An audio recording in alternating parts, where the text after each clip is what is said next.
I'm Trevor Turner.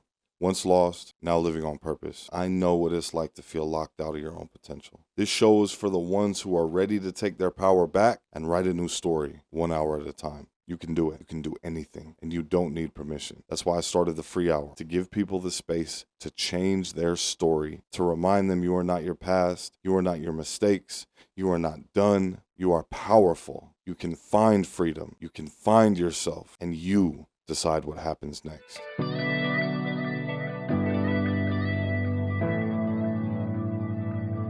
Welcome back to the channel.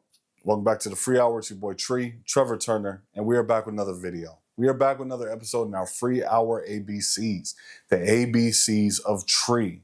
And this is emotional intelligence, where we learn how to understand ourselves and others in a way that doesn't make us lose who we are. This is where we learn to not only deal with, understand, and manage our own emotions, what underlies our things like trauma, anger, jealousies, insecurities, right? But this is where we learn how to perceive, to manage, how to deal with the emotions of others in a healthy way, in a way that doesn't invalidate who they are, in a way that doesn't destroy who they are, in a way that doesn't make them lose themselves in whatever interaction you have with them, with other type of relationship that you have going on with them. And this is a letter L. And we're going to be talking about listening, especially listening beneath the words. This is where we're going to be talking about some different listening styles. We're going to be talking about why it's important to really be active in your listening. Because I know I was one of those people. I would latch onto a word, or I would wait until a gap so I could respond, and I would miss a lot of the message that was being brought to me, right?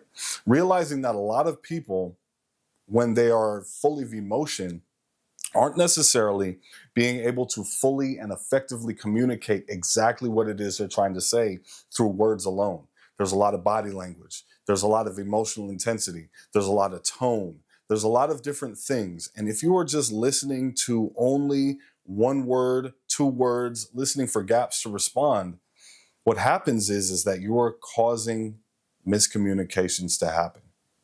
And some of our biggest conflicts with other people come from something simple as miscommunications. They don't come from a clash of beliefs. They don't come from a clash of cultures. They don't come from a lot of those things. They just come from simple miscommunications, especially when we deal with people on a more intimate level, a one-on-one level. Have you ever realized that you are arguing with someone's words, but only a piece of their words, instead of listening to what they were actually saying? Instead of realizing what they were actually feeling, instead of catching the meaning of what they were actually saying. And I know a lot of us, and I'm one of these people included, that we want people, we expect people, we almost disqualify any communication from somebody that isn't 100% clear cut, to the point, logical, makes complete sense, right?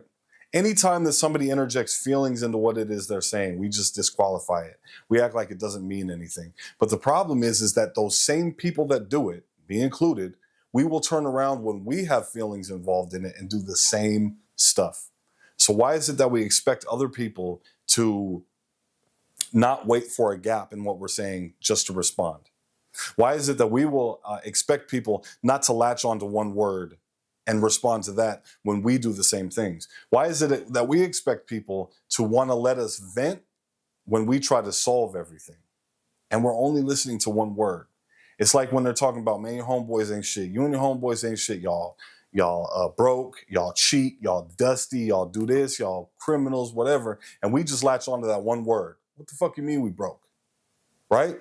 Instead of catching the core of what it is that they're saying that they're disappointed in us. They're saying that whatever it is that we're doing, we're not living up to the expectations that they had in their head for us.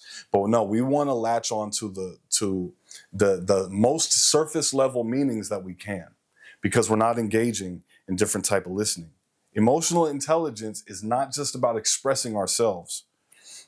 Emotional intelligence, and I think that we have been kind of fed this, right?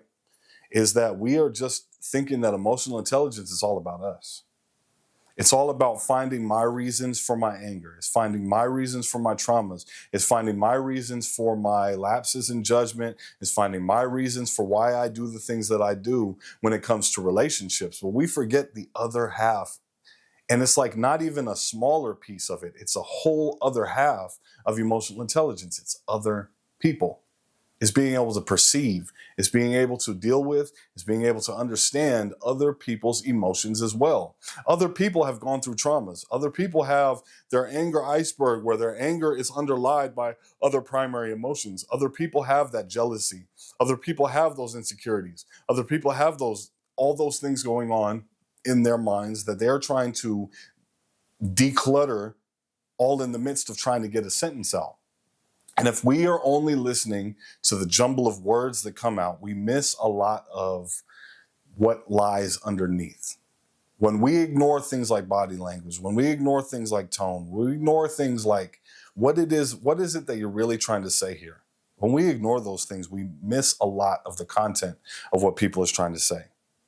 Most people don't speak in emotions, they speak in defense.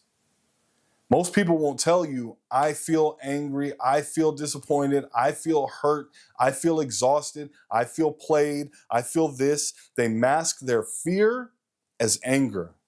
Disappointment will show up as criticism. Hurt often sounds like withdrawal or sarcasm. People don't feel safe enough to tell you that they are the ones who feel hurt. People will throw rocks. People will shoot their shots. People will shoot their blows at you because they do not feel safe enough to open up that they are hurt. They will defend themselves, though. They won't speak in their emotions. They will defend themselves, though. This is where the attacks come in. You always do this. You always do that. Why are you like this? Why are you like that? You're just like this person. You're just like that person. I thought you were going to be better. The thing is that we need to, at those moments, realize that communication is an attempt to meet a need. And this is what Dr. Marshall Rosenberg, Nonviolent Communication, says. All communication is an attempt to meet a need. Conflict escalates when needs go unheard. You can't resolve what you're not actually hearing. And here's the thing, people rarely say what they need, but they show it. People will rarely say, I feel hurt. People will rarely say, my expectations weren't met. People will rarely say, I feel jealous. People will rarely say any of those things, right? But they will tell you, they will show you that those things have happened in different ways. You did this. Why did you do this to me? Why did you do that? Why are you talking to that other person? Why is that other person in your phone? Why did you do this? Why didn't you get those reports done? Why didn't you, you always, whatever the case. That is where they are showing what it is that they need. This is where we need to start being able to really dig in and listen to what else is going on. And I know a lot of us, especially older people, we feel like we don't got time for that no more. We feel like we don't have time to jump through the hoops of quote unquote unhealed people and their attacks on us. But the problem is this. You were unhealed also at one point. That person who may be perfect for you, that person who may be a perfect coworker, but is just a little emotional and healthy at this moment. That person who could be a perfect partner, that person who could be a perfect friend, at this moment has let their emotions override what it is that they're thinking. If you disqualify every single communication from that person, instead of taking the step back and saying, okay, what does this person really need? What emotion is this person trying to tell me, or trying to show me? What are they trying to cover up with this anger or this fear or this hurt? Especially when you're in romantic relationships. So what should we actually be listening for? There are 3 emotional signals that we should try our best to key in on instead of reacting, right? Tone shifts, body language, repetition, or fixation. Have you ever been in a conversation where they always seem to circle back to one thing? Have you ever felt like you're having the same conversation over and over and over again?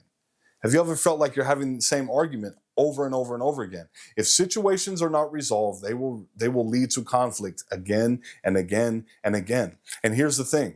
If we are not addressing, if we are not resolving, if we are not compromising on, if we are not dealing with the underlying emotional issue, then I don't care how many times you resolve the surface level conversation.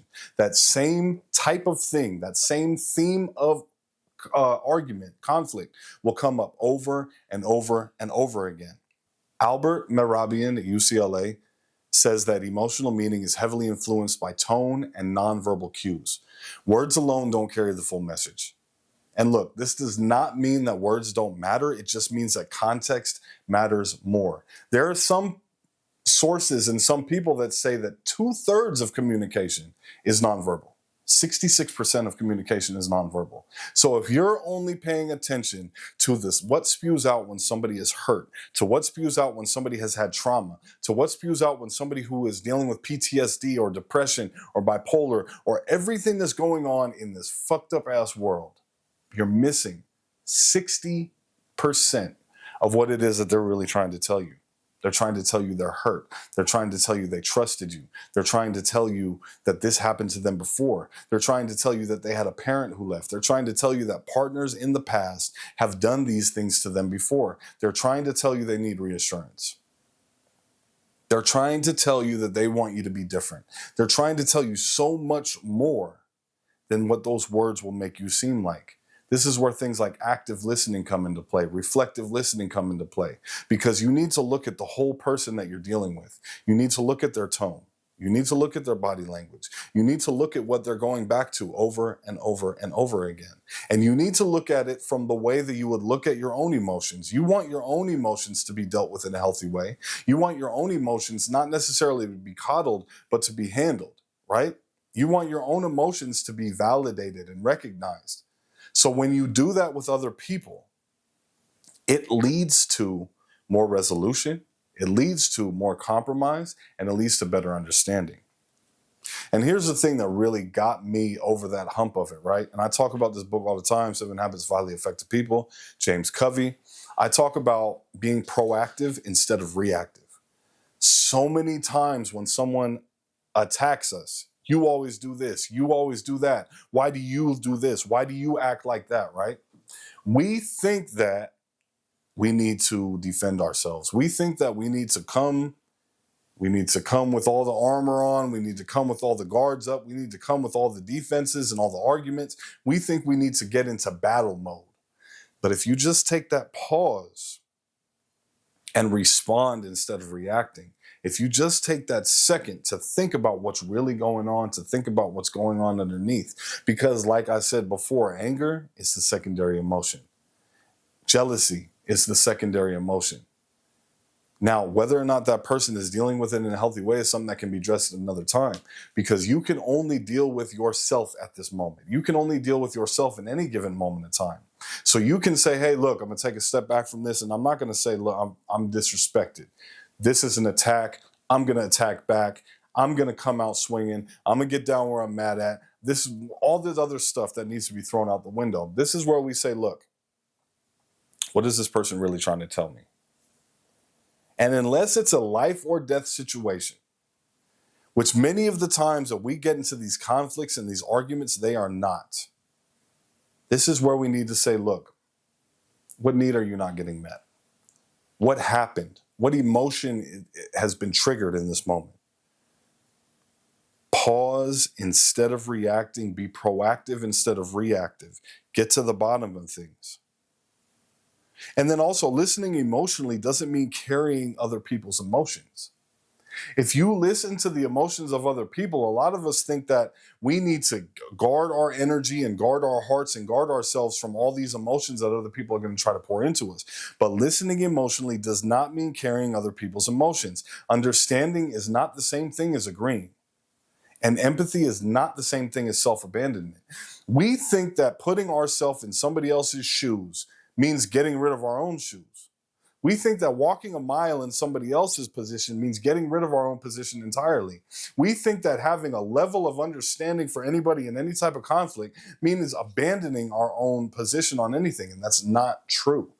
And I think that's the problem with a lot of the discourse that we have now between anybody, whether it's political, whether it's religious, whether it comes to all this bullshit relationship-wise on social media. We think that having any level of understanding for another person and what they're going through or what they've gone through means that it completely invalidates everything that we think. And that's not the case. That's not the case. Oftentimes, I can understand how you feel. I can understand what you're going through. I can understand what it is you're saying and still know that you're wrong. But I think the reason that we don't want to do this, though, is because if we open ourselves up to a level of understanding, we will find that a lot of the things that we believe may be wrong. A lot of the things that we hold true may actually be wrong. But the thing is, you are allowed to have convictions. You are allowed to have beliefs. You are allowed to have things that you feel strongly about and still have understanding for other people and still look at it from the other side and still realize that there's a flip side to every coin. Still realizing that the truth is it's his side, her side, and the truth. And there's some tools to get there. Reflect back what you hear. This is reflective listening. And this is something that we learn in the oil fields. Working in the oil fields or working in any type of job that carries any danger, you have what's called a certain level of understanding between you and the person telling you what it is that you're supposed to be doing, right? They will tell you what it is that you're supposed to do, what they expect you to do. You repeat back what they have told you in your understanding. They will tell you if that's what they said or if that's not what they said. And it seems very basic, but it's something that I don't understand why we can't do. So what you're saying is blank. No, that's not what I'm saying. This is what I meant. Okay, great. But we feel like if I say, so what I think you're saying is this, or what I'm getting is this, and I say something that other person doesn't agree with, that they're attacking my comprehension or something, that they're calling me slow, or they're calling me somebody who doesn't have a level of literacy or some bullshit like that. But in the oil fields, we would have to do it for some of the most simple tasks ever. Go and get your truck ready. Meet me at the staging area at this spot by 6 o'clock a.m. Okay, so you want me to get my truck ready and meet you at the staging area at this location by 6 a.m. Yes, go do it. Okay, I'm going to go do it. And we had no problems doing that. But when it comes to our woman, when it comes to our man, when it comes to our person, we won't do that for some reason. So what you're telling me is that you feel unappreciated or you feel neglected. Or what you're saying is that you don't like the idea of having to do this 7 days a week and I'm not helping or I'm not doing this or I'm not contributing or what you're saying is this. And I'm saying, no, that's not what I'm saying. Or yes, it is what I'm saying. We, for some reason, avoid that like the plague. But reflecting back what you hear is one of the basic steps to reflective and active listening. Ask clarifying questions.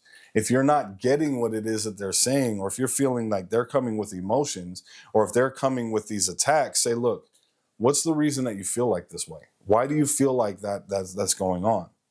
And what that does is it allows that person to feel like they have the space. It allows that person to feel like they have the safety and understanding of somebody who's like, and you're not saying it in a way that they know you're going to invalidate their saying. They're saying, look, okay, I really want to understand what it is that you're going through. I know that this is what you said. I know that this is what you told me. But why is it that you feel like that? What is it about what's going on that's making you feel like that? Why is it, help me understand how I can make this better. Help me understand how I can understand what it is that you're feeling. Help me get there. And then stay regulated within your own body. Don't let those attacks trigger you to get you on their level. Sometimes people are going to say things because they want you to hurt the same way that they hurt. Don't fall for that. Don't get into that trap. That's easier said than done, but only you know how to regulate yourself. Only you know your body cues. Only you know when you are getting angry. Only you know that it's your palms sweating. Only you know it's your fingers twitching. Only you know that it's your body clenching up. Only you know it's your breath, it's your breathing. Only you know that. Dr. Daniel Goleman talks about emotional regulation is foundational to empathy because you can't listen well if you're triggered. You can't listen and deconstruct and decode and deal with the emotions of other people if you are raging in emotions yourself. But here's the thing. Listening is a skill. It's not a sacrifice. Listening is a skill. It is not a sacrifice. You are not giving up a piece of yourself to listen to what is going on with other people. And when people feel heard, everything changes. When people feel heard, everything changes. And it helps with conflict de-escalation. It helps in leadership. It helps in intimate relationships. It helps with authority dynamics. Because on both sides of that authoritative pendulum, right, it helps. Who in your life might feel unheard right now? One of the things that I had to really realize and listen is that a lot of the people that I was in relationships with, a lot of the women I was in relationships with, they felt unheard by me because I was like the logic guy. I was like the one, so, okay, you need to tell me what's really going on. Like, if you say something like, I feel like, or this is how I feel, or if you interject feelings into it, it disqualifies it completely, right? Because feelings have no place in what it is that we're talking about. Tell me what really happened. Tell me what's really going on. Tell me with words. Don't tell me with emotions, because I couldn't understand those things. And at the time, I thought that made me better, right? I thought that made me a better communicator because I could put things into words. But I mean, still to this day, I can't put things into emotions.